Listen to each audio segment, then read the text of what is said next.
Hello, I'd like to share some information with you today. This is the second part of the stages of grief. Again, this information was written by Jody Clark and reviewed by Amy Morin, coming from verywell.com, and it's really speaking to the 5 stages of grief and learning about emotions after experiencing a loss. So, the types of grief. Right, so we consider the 5 stages of grief, and when considering those, it is important to know that people grieve differently and may not or may uh, go through each of these stages. They experience things, individuals, each differently in different orders at times. The lines of the stages are often blurred. We move from one stage or transition from one stage to another and possibly back again before fully moving into a new stage. Also, there is no specific time period to go through these stages. Someone may experience the first stage quickly, such as in like a matter of weeks, where another person may take months or even years to move through the place of acceptance. Whatever the time frame is that it takes for you to kind of move through the stages is okay and perfectly normal. Your pain is unique to you. Your relationships with that individual that you may have lost is unique, and the emotional processing can feel different for each person. It is kind of important for you to be patient with yourself. Take the time you need to move or remove any expectations of how you should be experiencing grief. Um, there are some additional models.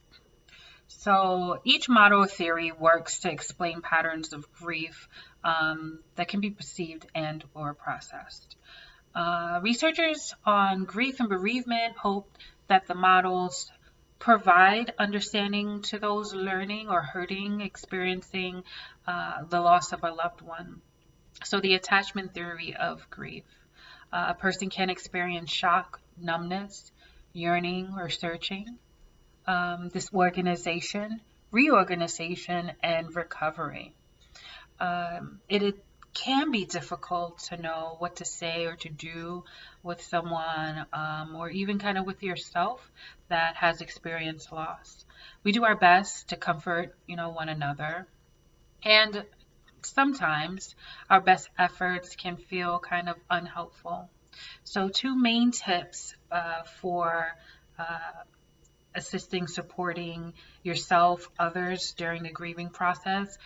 Do not force it, and make yourself accessible, meaning letting the person, individual, know that you're available to speak with them when they're ready. It's important to remember that everyone copes with loss differently. While you may find yourself kind of experiencing all 5 stages of grief, you may also find it difficult to classify your feelings or identify what those feelings are in any one of those particular stages. Have patience with yourself and your feelings in dealing with loss. Allow yourself time to process your emotions, your thoughts. When you're ready to speak, in regards to those experiences with the loved one that has kind of been lost.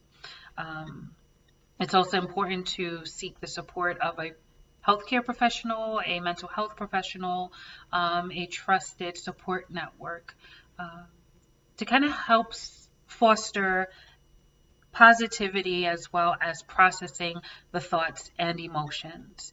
I hope that this information was helpful for you today, and enjoy the remainder of your day.